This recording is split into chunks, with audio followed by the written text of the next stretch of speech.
All right, welcome back, everyone, to another enlightening episode of the All Me podcast. Over the past couple of years or so, we've gotten a lot of questions from young females who are interested in bodybuilding and the fitness industry, and we're getting questions about drugs like Anavar and clenbuterol, as well as what it takes to get started in what can be a very intimidating sport.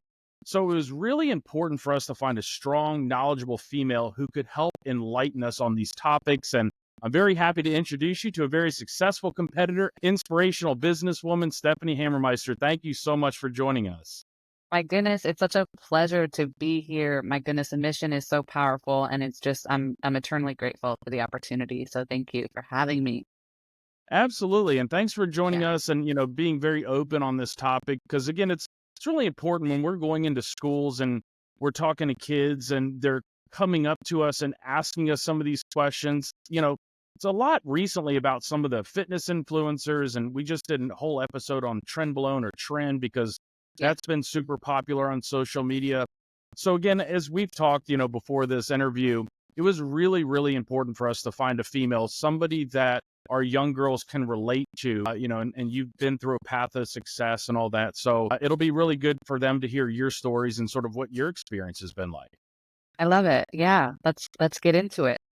Well, cool. So tell us about young Stephanie and growing up and, what life was like that, brought you to be an athlete and where you are today. Yeah. So I grew up in a big family. I'm one of seven. My parents divorced when I was two, so I'm from a split family. And sports was something that we were all encouraged to try. I think it's really important to kind of the team aspect of it is really important for us to start to learn at an early age. And looking back, I'm so grateful that I was put into different sports to figure out that I really loved one. I went through softball and soccer. I lasted one game in soccer. They put me in goalie, and I got a ball kicked straight to the face, and I was done. Yeah. And I found my way into football, which throughout my middle school, AAU, into high school, all the way into college on a full scholarship. So I was Wow. very blessed to see that I could make, make it be worthwhile, and something really amazing. And that's kind of where I ended the basketball journey, that big long season of my life. And little Stephanie, she was so full of life. She just loved to, beat the boys on the playground. She was definitely a tomboy. And she really was just an athlete. She really loved to play sports. She loved everything about sports. And then I found myself into bodybuilding years later. Yeah. That's kind of an interesting transition, but what a cool thing, especially the price of colleges today. To Yeah. be on a full scholarship, I'm sure your parents were really happy about that, but also not having to take out a bunch of student loans that you're paying back for the next 20 or 30 years. I can't tell you, and I think that when you're in it, and it just kind of feels it's like an expectation where you're like, I just, we're gonna roll in here. And looking back on it, it's like, no, that was a lot of money that didn't come out of your pocket.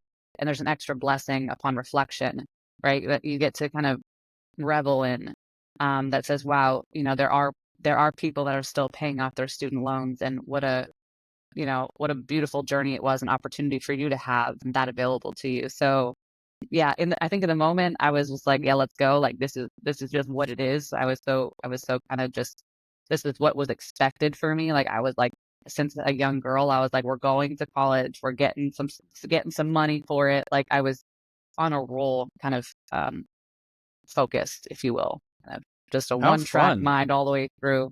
But looking back, yeah, it's an incredible opportunity and such a blessing. Yeah, and as a former student athlete myself, there's a lot to say about being part of a team, especially at the college level, because Absolutely. I play baseball. So, you go from high school to college, it's a big step. And, for those that are blessed to go from the college level or professional level, that's another step right there where, the game really becomes a business as well. But it's those little things that, working as a team that help you not just not just on the court, but outside once you get out of college into the business world and learning to work with others as well. Yeah, absolutely. I would absolutely agree with that. I think there's something so important in learning how to work with other people. There's so many different personalities and different ways of operating. You're able, if you're willing and you know, um you're intentional about it. There's so many things that you can learn knowing that I'm working with someone that is better at perhaps something than I am. There's so much to learn. What is that?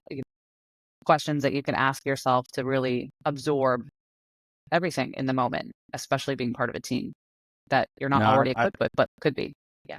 I couldn't agree more. And then so then you talk about how you go from basketball, like this team sport, and then you get into, the fitness and bodybuilding world. So how does that Mm. transition happen? Now I know you're obviously very competitive, competing at the collegiate level in basketball. So you've got to have that fight in you and, want to compete and all that sort of stuff. But how does that go from, the court to, working out in a gym and doing the competitions?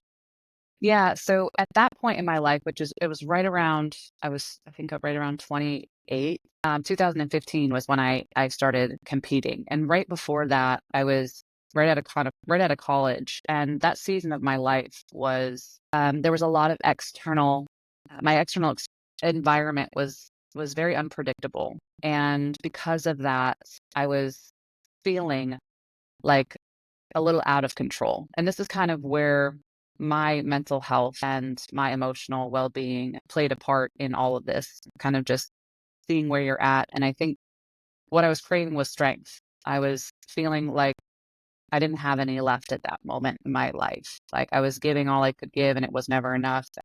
I was always getting it wrong, which I think was also a mirror of, early childhood and this idea or belief that I've carried for a long time. It's just never enough. And I think a lot of other athletes and high performers can also relate to something along these lines of this internal narrative. Like when I get there, that will be enough or feel like enough for me. And they get to that place of next level success. And it's like, why isn't that okay? Next, on to the next. And there's this kind of constant attempt to prove that you're good, like that you're Yeah. good enough and that you're not faulty to the core kind of a deal. And I think that in that season of my life, right around, when I started competing, I was looking for strength and I knew that I could find it in the gym. It's my only reference point for it. I was losing a lot of myself. I was punishing myself in ways because I felt if I can't do anything right, who am I to be here kind of a deal. So battling a lot of internal demons and punishing myself in ways where, I don't regret, but I look back and feel sad for her. And I was just like, there was a part of me that kind of stood up and was just like, we have to find our strength because we can't go on like this. And we're going to find it here. Let's just start. And I think that's a lot of starting. That's a starting point for a lot of people is the gym. Yeah. They find their strength when there's there's things in their life that are kind of a little chaotic or they don't understand and they're trying to find purpose in, and they can feel strong in the gym because they control that. For me, that's what it was. That was in 2015. And then I moved to California, so it was right around that time I moved from New Hampshire. So I'm in California, and I have no idea what the competitive body world is. I'm from a small town. I didn't know that existed even. Yeah. And so I kept getting approached at the gym because of how small my frame was when I started. Because again, I was struggling, with perspective of self and just mental and emotional battles here and there. That I started to put on muscle very quickly. I'm a mesomorph, and naturally, from years of playing basketball, just I have dense muscle. So I started to really regain that muscle growth back. And I was approached about 5 times, between 5 and 7. I want to say 7, but I'm like, I know for sure it's Wow. 5. By someone who's like, "Are you competing?"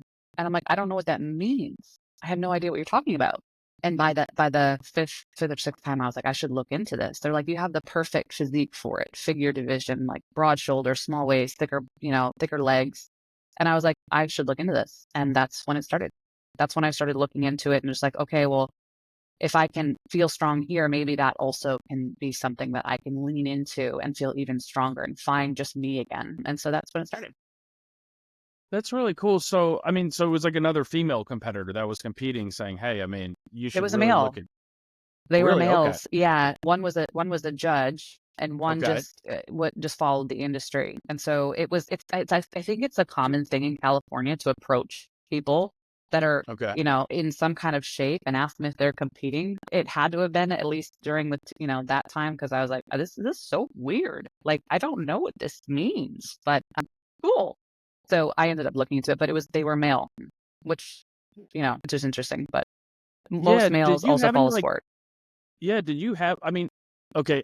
being a competitive athlete in college, likely you lifted weights and you had a strength coach, this and that. But when you get into this fitness and physique world, like it's a different type of lift when you're going to the gym. Did you have experience? Because I know a lot of people when they first start working out, and you know this just being in this industry, it's very intimidating. Like people are Mhm. looking at me. Am I doing it right? And then you find the funny Instagram and, TikTok pages where people are doing things absolutely wrong and they're funny, Yeah, and you know what I'm talking about. I But do. for those young people that are thinking like, I don't want to go into the gym, Yeah. looking like Spider-Man, on a cage or something like that. Like, how do you get past that intimidation? How did you learn to build your body the way you were? Yeah, I think part of it, great, like thankfully, that I'm grateful for, came naturally. It was something that I was used to being in the gym because at the collegiate level we had to be, so that we were training, we Mm. were lifting. And so I had a blueprint for what that looked like in terms of how to build strength. And then when I got a coach, obviously with the nutrition, because that's dialed in also, it's very habitual and structured. But for the most part, it felt very natural for me to kind of go in there. And when I felt the intrinsic motivation instead of the external, when we're, driven, I think externally by something, there's always a little fear around doing that thing. So say, for instance, Mm. if someone's looking at this body and saying, I want that body, right? That's Yeah. I'm motivated by seeing that, but I want to feel like it's actually a part of me driven to do that thing. Right. And so I think that internally, it felt so natural. I was just like, oh, it's game on, baby. Right. When I stepped in and I lifted Okay. the weights, I was like, here we go. And it just Yeah. felt like I found something that, number one, just felt purposeful and intentional and important, and I valued greatly. And yeah, that's kind of just took it from there. Okay. Well, I do. Yeah. I have to sidebar ask you some here because you've got a Yeah. really cool nickname, the Lady Hammer. If anybody follows you on social media, is that due to your super cool last name, or can you give us a quick story behind that before we move forward? Yeah, absolutely. So I have to give all the credit to Hubs. My husband, last name is Hammermeister. So when I started in the industry, and that was right around when Instagram started, I created the Instagram handle, and I was like, I was thinking about like how could I incorporate last name? What kind of handle would I like to have? And I was like, Lady Hammer feels kind of cool. It feels kind of strong. It feels kind of like we're graceful and we're also like a Yeah, badass. So it felt great. that's pretty cool. Yeah, I was anxious to ask you that question because like it's super cool name, like and it's very fitting, and obviously I had to do something with your last name. So as I was kind of talking in the intro and how you and I, were connected through Lisa, we've had a lot of young girls following some of our high school programs that are, following these influencers, sort of like we got the whole phenomenon of, a lot of the young boys interested in trend. They're watching guys like the Trend Twins and getting into bodybuilding and, the nutrition stuff through guys like Sam Sulik and all that. And so I want to make sure as we go forward, we're using the right terminology. So fitness and bodybuilding, is there a difference between fitness competitors and figure competitors versus if somebody called you a bodybuilder, just so that we have that established as we move forward? And when young people are tuning in, maybe it can help them sort of formulate in their head what the right terminology is. Absolutely. So I think bodybuilding is a general term, kind of the umbrella term. And then you Okay. have categories. I think for men it's different because there's actual category of bodybuilding. But overall it's kind of an umbrella term for the female side. And underneath that are categories. So you have bikini, you have figure, you have fitness, which is more the women's physique. I don't know if it still exists right now, but it did when I competed. I don't know if they took that out because it was more of the body, like the bodybuilder type aspect or look for females. Uh, And I don't know that they were getting a lot of athletes. So there's bikini, there's fitness. I think that there's women's physique still. There's the last one there is it's wellness. It's the newer category. Got okay. bikini, figure, fitness, women's physique, if it still exists, and wellness, which is the category that's new right now. Okay. Yeah. Okay. And so they're looking for different things in each category. Bikini is obviously a smaller frame, the glutes, and obviously the main focus, the glutes and hamstrings are the main focus. They like to see a Right. strong back, but it's not super prominent, dense muscle. The figure Okay. division is they're looking for that more of that T shape. So big, broad shoulders, nice tapered waist, and just structurally, all around the symmetry. in the figure division. The women's physique, again, kind of more of the dense look, and the fitness is like figure, and also they do a routine, like a fitness routine. So it's a little bit more of Okay. like acrobats, and I believe that's the correct terminology for that. And then the wellness. The wellness is they wanted to basically mix a bikini in with a figure, and that would be the wellness category. Okay. Big, big glutes, big legs, and a nice prominent upper body. So that's kind of like what they're looking for. When I say big, I meant like, the density of the muscle. Yeah. Yeah. Yeah. Okay. Interesting. Yeah. Because I guess a lot of people have in their mind's eye when they hear bodybuilding, especially on the female side, people that look like Schwarzenegger, right? These gigantic, muscular, and you see that, right? You Yeah, see some of that, but so there's a little bit for everybody that wants to get into the support to obviously compete. totally. And it's kind of like you want to see where your body is genetically built for, because Okay. I think that was if you're generally broad up in the shoulders, figure might be a great place for you. If you're petite in terms of muscle density and just kind of a petiter frame, bikini's perfect. And you kind of just see where you fit and then decide where you like to land. Just like anything else, you got to try it on for size to see how you like it. But they're looking for different things. Training styles are also a little bit different, and especially calorie consumption. So Okay. everything's a bit different based on what category you choose to fall into. Okay. Yeah. So, and as you talk with people about this, and people are getting sort of a general understanding of this, and I believe the general public thinks, especially when it goes to the male side, hey, I'm going to get on steroids, I'm going to get on gear, I'm going to get real big, and I'm going to go compete. And while that might be a part of it, there's a Mhm. lot of work that let's remove drugs altogether, right? Oh yeah. There's Yeah. a lot that takes to get your body in shape for that competition. Yeah. And I've been to a couple of different shows before, so I know the prep for it. I mean, Mhm. you can't just get on gear and eat terrible and maybe work out 3 or 4 days a week and go compete, as you know, right? So Exactly can you right. kind of talk like, okay, so let's say you have a show and you've signed up for the show, you're gonna compete.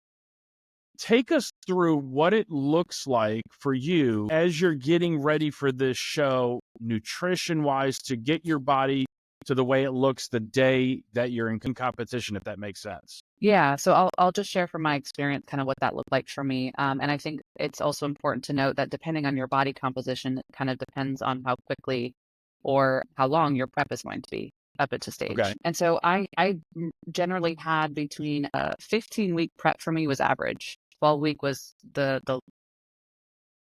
Okay. what that would look like would be training twice a day. So I'd be in the gym for probably between like, stretching and winding down would be about, 3.5 to 4 hours a day. So you had fasted cardio in the morning, so on an empty stomach, and then, later in the day going back to lift and then cardio after lifting. So we're working on each week, 7 days a week, 80 minutes of cardio plus your training regimen. And that's kind of what mine looked like, which is a lot. They were depending on, leaning into it or how I looked towards the end, the cardio would kind of come down a little bit, but most of the time it was between 70 and 80 minutes of steady state cardio from the morning and then after training sessions. And yeah, so it was a lot. It's 7 days a week. So you're in the gym. That's your job.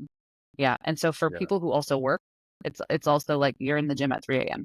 You're in the gym at 3 a.m. and Wow. then back after 4 or 5 o'clock for another couple hours. And so it consumes your life. And I know that to be true for other competitors as well who also had families. And it's challenging to juggle because the demand of the lifestyle and the structure is a lot. But sometimes people sign up for that and sometimes they're not aware of it their first time and they recognize it or I either love this or I don't. And then so food wise, you have to kind of maintain a structured protocol to see how your body is starting to respond to the food or the food consumption that you start with. And then once your body starts making adjustments to it, then you start adjusting the protocol, the nutrition protocol. And so depending on how both are working, so your workout regimen and your nutrition protocol together and how, you're showing up each week in terms of check-ins, things will get modified from there. And then leading up to the show, that peak week is can be, the 7 days or 14. Some people like to start at 14. I prefer right around the 10-day mark. And you start to kind of see where your body is and how you can start to make modifications to the way that your body looks. So even if you're still carrying a certain percentage of fat that wouldn't be ideal for where you are, you can still pull a little bit of water that you might be carrying under the skin that might make things look a little bit more puffy. And so there's things that you can do to, again, make modifications to the physique towards the end, and calorie restriction and just taking it easy on the body too towards the end, pushing a little bit more harder in the gym to kind of put more blood flow in the muscle bellies, that type of thing. But it's all really relative to how, if and how ready you are. Come week Yeah. before show. Yeah. So it's just not. So It's not I stop. mean, yeah, it's nonstop, and it's something you have to want, I guess, real Yes, bad, totally. and you have to just be very, very consistent. Because I mean, you're talking about making minor changes at the end. With you obviously have a coach or somebody that's helping you, but I'm also Correct. guessing, Yeah. you can work with your coach and yourself and just say, okay, this is what I need to focus on. So if it's lower body, you're doing more lower body leading up to it, or upper body or arms, whatever the case might be. So if I'm Okay. so for the figure division specifically, right? They're looking for symmetry. So they're looking for outside shoulder to kind of the leg sweep, the quad sweep, right? So how far out the quad goes when your legs are together. And so if those are proportionate together and you have that nice tiny tapered waist, right? This is what they're looking for. So if I'm not developed quite yet towards a thicker quad or a more developed quad, I want to work on those. So this is where my coach is going to look at my physique and say, this is where our area of focus is going to be, because I'm already shoulder dominant. I already have, a lot of muscle in the shoulder. And if I continue to work that as well as this, we're kind of counterproductive, right? So there's things that you want to look at based on judging critique that allows you to construct your plan, your workout plan, and your meal regimens according to that critique. Okay. So Yeah. you get ready and you're the day of the show, and it's sort of like any other sport, right? You take basketball, baseball, you practice, somebody turns the TV on. Now here's the game, right? Yeah. The show day is there. You've got this physique down. So how like you take us kind of through that day and the way your body looks, and that's the photographs everybody sees. That's what's being posted, on social media. So people are like, okay, this is like the ideal body image. How long does your body actually look that way? And I know, there's makeup and there's lighting, but And the I mean, tan, you're don't with forget your the body every tan. day. Yeah. How long does it actually look like that? I mean, does it go away the next couple of days, or is that all based on your nutrition and training? So essentially it might look okay. So I guess it depends on what is indulged in after the show. You're Okay. gonna end up. So we try to pull ourselves really tight, which means we are trying to kind of release like the water that our body actually needs in normal life. Mhm. We're trying to kind of release as much water as we can without dehydrating ourselves, right? Making ourselves sick, Yeah. which is the tricky part there, because we take a diuretic, right? So that we Mhm. start to see that water is coming out and we're getting tighter. And so again, it's almost like hour to hour in the 24 hours leading up to show. Like Wow. sending my coach photos every single hour to see how the diuretic is working. And Wow. if I need to drink a little bit more water, or if I need to push a little bit more carbohydrate so that I'm not flattening out. Because when you take a diuretic, it's possible that your body's not going to respond the way that we want it to when we push carbohydrates to, fill up the muscle bellies. So what's interesting is kind of like it all depends on your body, how you're responding to the intake of, your not just your food, but also whatever you're taking also that leading up to the show. Literally hour by hour. So And so to your point, yeah, you go can ahead. actually see it change though. Like you Yeah, can say, okay, wow.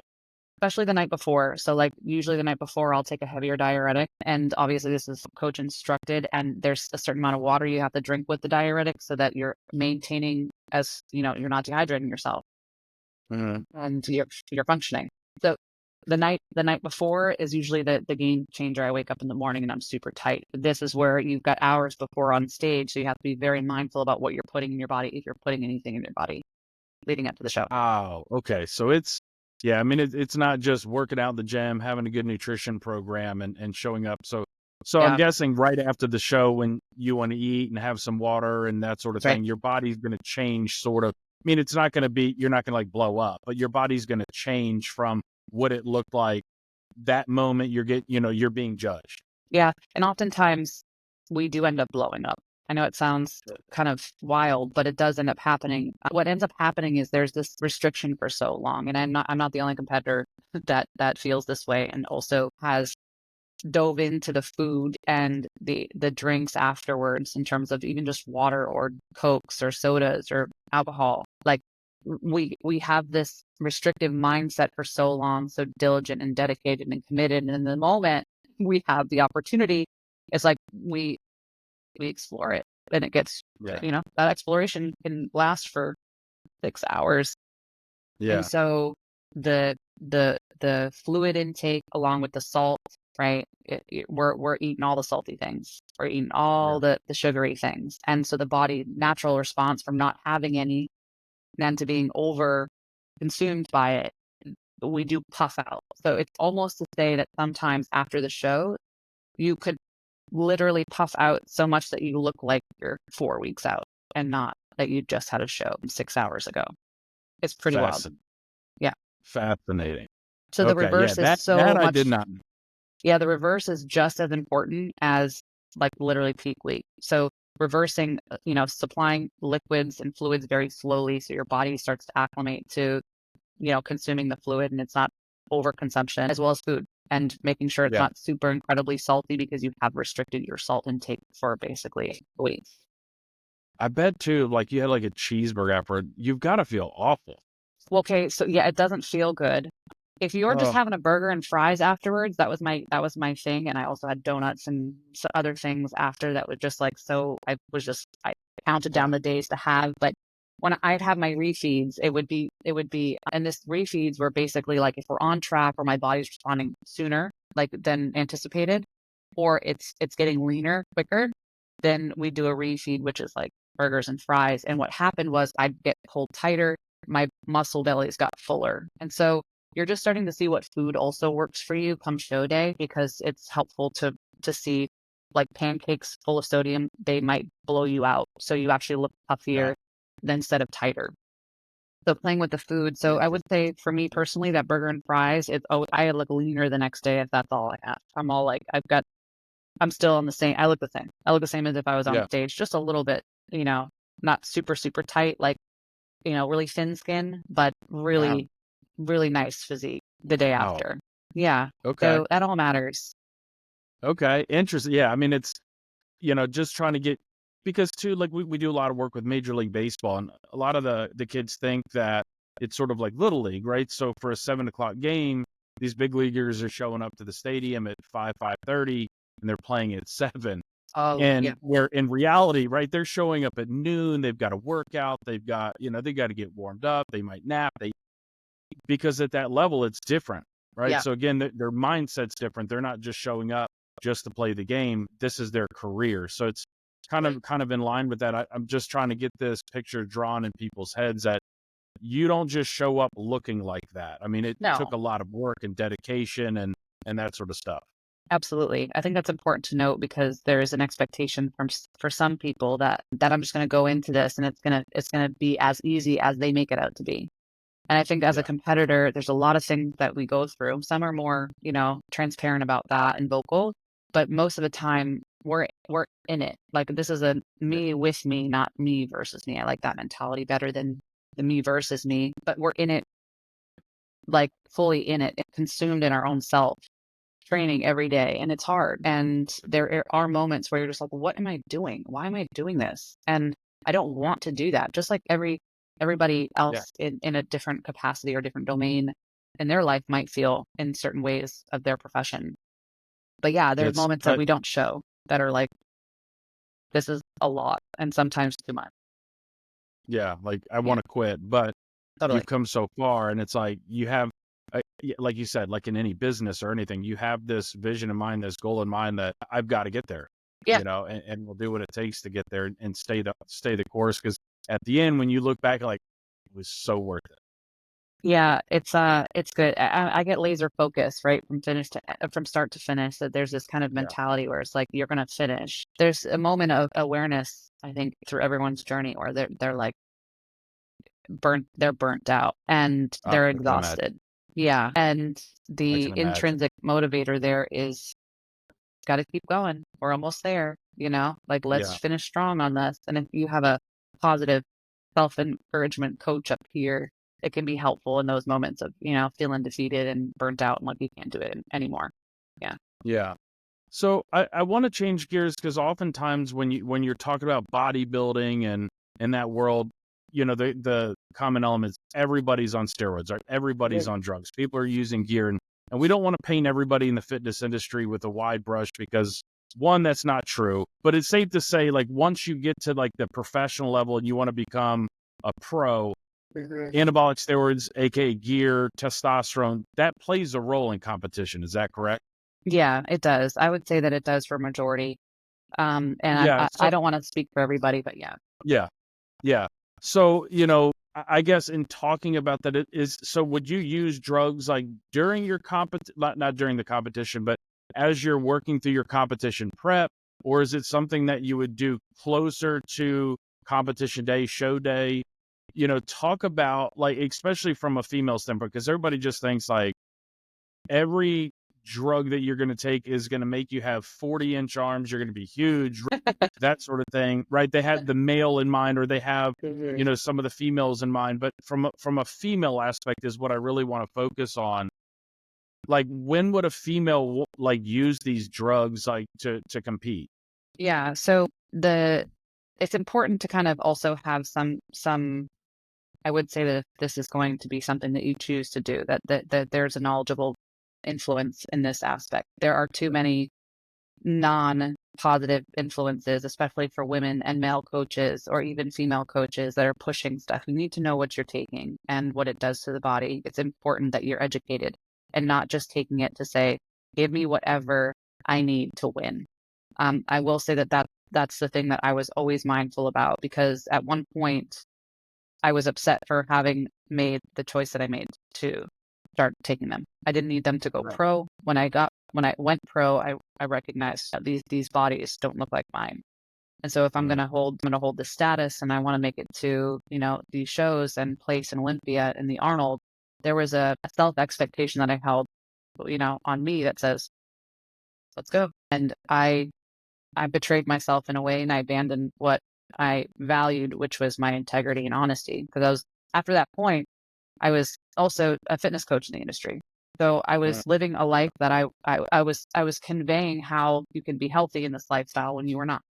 So I was out of integrity with, what I was doing in my own mental and emotional headspace. So I think that's really what I want to convey, is to make sure, first and foremost, that you have a positive influence, because you're not just taking things to take things to win, because more than like in the competitive industry, usually the same people win often, right? And so we also have to be mindful, like realistic, like is that going to work out for you by Mm. taking all of these things in the timeline that you believe that you're going to take in before they destroy your body. So thinking about that can be really helpful. So, because and maybe that's why we're starting, and I don't know why you're on social media. Yeah. More people, I think, are discussing this topic Yeah. for whatever reason, where you go back a decade or even 2 decades, it was very secretive. Like, I Yeah. remember in college, guys were using steroids like to compete and that sort of thing, but it was Mhm. very secretive. I mean, you could Yeah. obviously tell that they look different, like you said, than other people. More people seem to be open, which might be the reason, we're getting questions about Anavar and clenbuterol. Mhm. Can you talk about these drugs? Like, why would a high school girl ask about these drugs specifically outside of, trenbolone or those sorts of other drugs that are being talked about a lot on social media? Totally, because mostly if the women are taking any kind of anabolic or clenbuterol, for example, and they're talking about it, this is what women take for the most part. In terms of my knowledge around it, I know that there are competitors that take other substances, But for the most part that I'm aware of, and especially in the era that I was competing in, you're talking about Anavar and Winstrol and Clenbuterol being the top 3 choices for the females because it didn't disrupt, you know, at a low dosage, did not disrupt, and over a course of a period of time, which is also very important, you're not taking it for the whole time, that it wouldn't disrupt, female processes, organs as much as some of the other things did. Actually, I don't know the correct terminology for it right now. Something T. I know men Low take it. T? Yeah. So it was kind of Like a TRT, testosterone. like yeah, that's like, Yeah. yeah.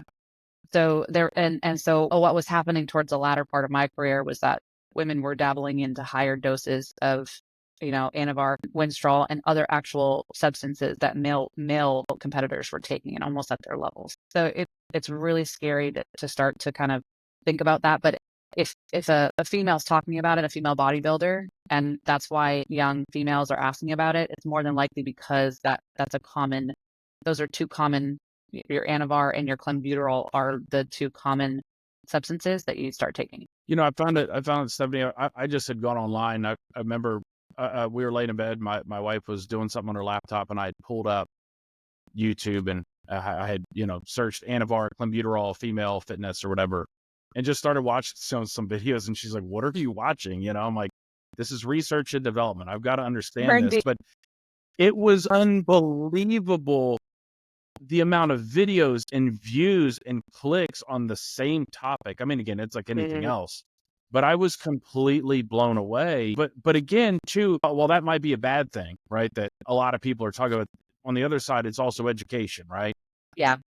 Understanding what these drugs do and some of the side effects. And that's what I was going to ask you about, like using the drugs, like what sort of side effects does a female experience? Because we've done a lot of podcasts on the side effects of anabolic steroids and how it affects the heart and that sort of thing. And we focused some on the male body as well. But from a female aspect, like what should young girls or females in general be concerned about when it comes to the use of some of these drugs that are being used in the bodybuilding and fitness industry?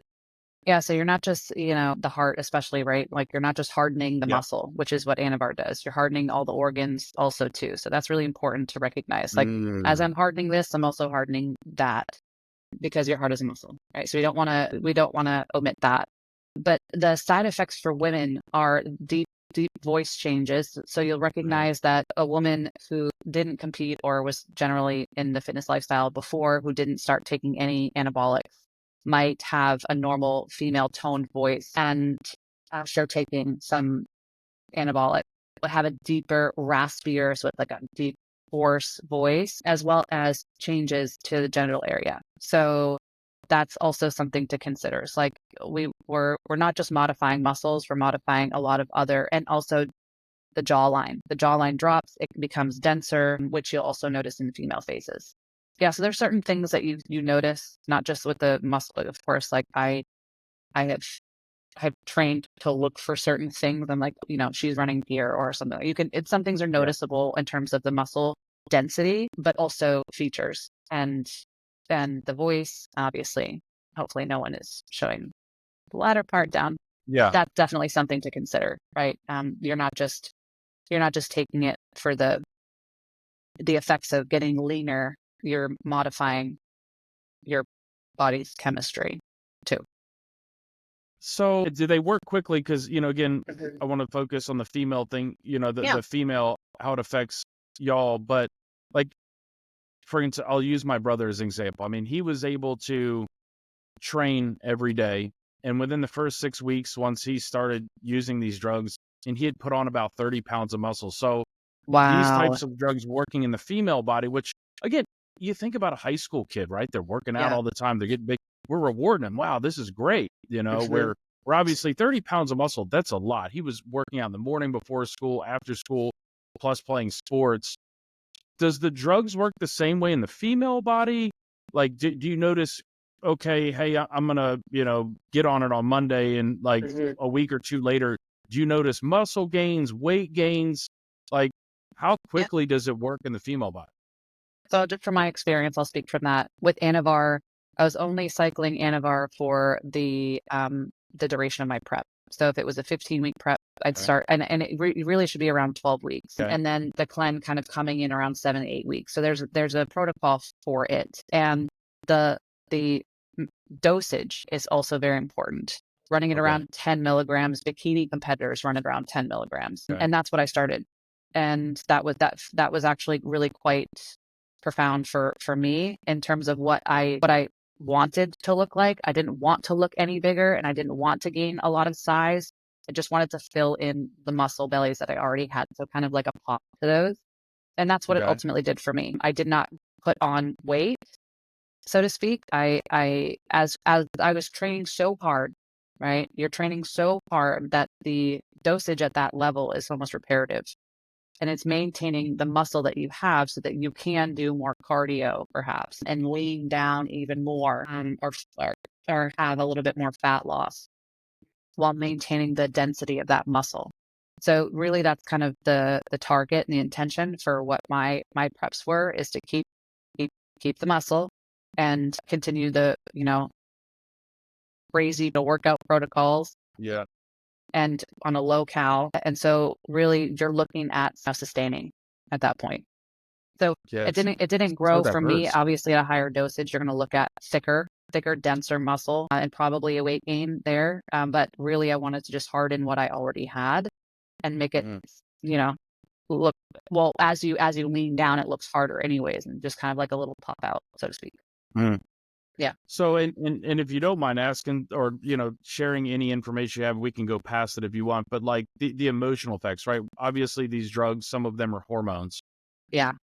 so for instance, in my brother's case, he's, at the peak of a cycle, right? So he's Yeah. ramped up all of this exogenous testosterone in his body. And, we know that can lead to aggressiveness and, erratic behavior, but it was one of Taylor's doctors that had recommended to him just quit cold turkey. So now, my brother's 17 years old. His body's no longer producing enough natural testosterone at 17. So he's suffering from this low T, that this depression sets in, and he takes his life as a result. Yeah. On So a sorry about female that. side, I mean, is it doing the same thing in the female body? If you're comfortable answering that, Yeah, but of like course. from an emotional standpoint, do you feel like you get more aggressive, or you get down, or as you adjust the drugs, like when you're using them? Yeah. So I didn't make any adjustment to the increase so much. Okay. But what I can say is that for a female, right, there's a certain level of nutritional intake that we need to maintain homeostasis in our hormones, right? And so if we're constantly restricting that intake, we're going to start to feel a fluctuation of, irritability, frustration. And on top of the gear, it could be anxiety and clenbuterol, especially because it literally feels like your heart is racing out of your chest, because we're trying to get the body confused, thinking it's working harder than it is. When we're walking on the treadmill, we take clenbuterol, our body thinks it's actually working a lot harder, thus burning more calories, burning more fat. So that specifically too, it's like it increases nervousness and worry. And also when you're in a deficit, when you're not consuming a lot of food, just think about a normal person not on anything, who gets hungry, right? Yeah. They get a I'm little thinking about the irritable citrus and commercial. angry. Yeah. We get a little hangry, but it's even Yeah. more at an elevated level because of how stressed out the body's become, and um, how our body can no longer rely on us at that point, because it's like, what are you putting in me? I'm trying to reach stable, and we keep getting, off kilter here. So I would say even more so that the reverse, coming off of the drugs, is even more important, because you're needing your body to get reacclimated. So there's like if you're going to increase it, you're going to start at a lower and increase it. It makes the same sense to go back down the other way afterwards, to get your body used to relying on itself again for certain functions. Yeah. Yeah. No, and thank you for sharing that and being open about Sure. it. Again, most people want to focus on the males, and, we're all familiar with some of the side effects, but it means a lot coming from somebody that's been there, right? And they Yeah. can, as you're talking about, I can like feel the anxiety and understanding, like when you're hungry and that sort of thing. But Yeah. so thank you for sharing that. I think it's Of course. important for young girls to hear that, there's a lot that goes into this sport, and obviously, getting your body to look that way. And so one of the things that I had here for you is, obviously there's a lot of young girls out there that want to get fit. They want to stay in shape. They want to be in healthy, they want this sort of physique that they're seeing online. So, obviously they're seeing this stuff through social media, and there's there's a lot of bad information out there. There's a lot of good information out there, but what is one important piece of advice that you would give to those that have tuned in today when it comes to fitness, health, and wellness? Intention is everything, I would say. I'll start with that. I will also encourage you to ask yourself this question: what am I hoping that this is going to solve for? So by taking these drugs or entering into this lifestyle, what am I hoping to solve for? Because there's a reach. When we reach into something like that, when we dabble into, the extracurriculars, there's always a reason why we're going outside of ourselves to see that happens for us. And if we understand more of the mental and emotional reasons why we are motivated towards going to that place, then we can really not only decide from there whether or not I want to take that step, but also help support our mental and emotional well-being as we navigate that next step for us, which is if they're going to enter into this lifestyle, if they're going to compete, why am I doing this? And what am I hoping to solve for? Or what am I hoping that this is going to solve for me? Do I feel a lack somewhere? And so once we start asking ourselves those questions, it's like, I feel like a part of me is seeking a purpose, or I feel like I just want to be seen, and I want to be validated, and I want to be heard, and I want to, get revenge. There's so many reasons that we're internally motivated, but some of them are the wrong reasons. And we'll abandon ourselves the minute that we have the opportunity if we don't understand what that motive is and also move from a place of intention instead of lack. I think that's really important to know. I know that's heavy, long and winded. Knowing why you're doing it and what it's solving for you, what it's serving. What is it that you might be lacking that this gives you back, that you think this gives you back? Because long story short, you'll reach the top levels of success in that industry. And if you're doing it out of lack, there's a hole inside of you somewhere that says, I'm going to do this because it's going to give me that. You'll get all the validation. You'll get all the recognition, all the followers, all the likes. I promise you, because I've been there. And you will still feel empty, and you will still feel anxious, and you will still have these panic attacks and hate yourself, and it's never going to be enough. And you're just going to get to a point where you recognize that this is separating you farther from yourself than bringing you closer to what your original intention was if you had known it, Extremely powerful. Yeah. Extremely powerful. I'm like holding back my emotions now. Yeah. So, I mean, you have a big following on social media, and what we'll be able to do is put all your links to your social media pages in your show notes. And as one of your followers, you're always positive, right? So you're always posting different positive messages. So it's nice to be able to tune into people like that. And I've been a follower for a long time. I think since I don't remember, you were doing something, I think with Lizzie or somebody like that. Yeah, that was like 2016 or 17. So Yeah. really So cool. it was kind of when Lisa was like, "Hey, you really need to talk to, Stephanie." I was like, "Wait a minute." And I had to go back because like the algorithms, I was like, I follow her on Instagram. I know her. So like what you're doing today, can you tell us more about your inner resolution specialist, and what are you doing to help people? We'll kind of close on that. Yeah, I love that. So I'm helping people, rediscover who they were before the world told them how to be. Really, in short, I'm helping people fill those wounds, with love for themselves. I want people to recognize that, they can move from a place, they can achieve, they can make progress, they can strive from a place of loving myself enough to do so and not hating myself, more. And that's why I need to strive to do better and to achieve more. It's like I want to love myself from a place of just compassion and kindness, and recognize that I can move in every domain in my life from that aspect. And so I help people rediscover that part of themselves that they really do love, and encourage and empower them to lead from that part or aspect of themselves, which allows them to really look at they're not so great thoughts, they're not so great behaviors and actions, and you know, give give themselves compassion for that and move from a place of healing from there. As when we're acting and thinking and speaking from a place of self-love, it's like Mhm. there's not one wound that we've experienced in our past that we cannot heal ourselves, and we cannot show up for ourselves, that we cannot advocate for ourselves. And so I teach people how to do that.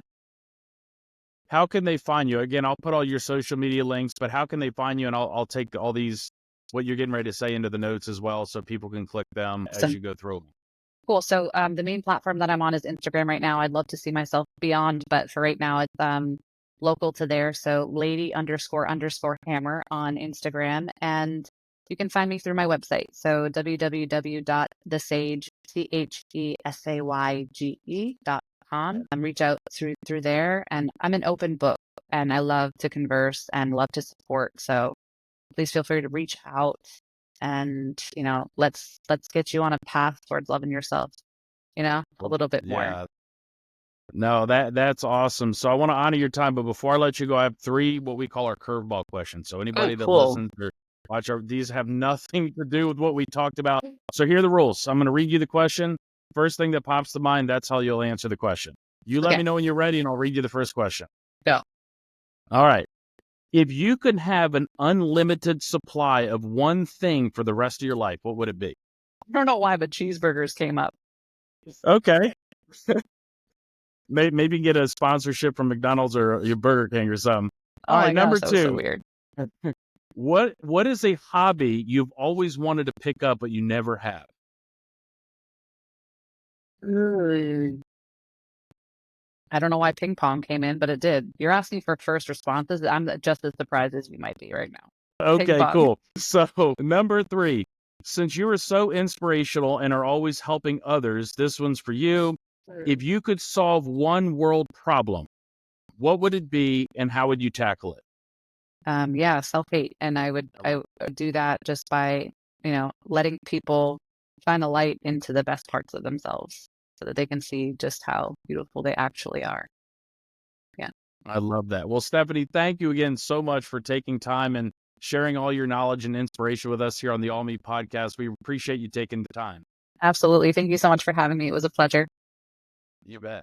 Take care.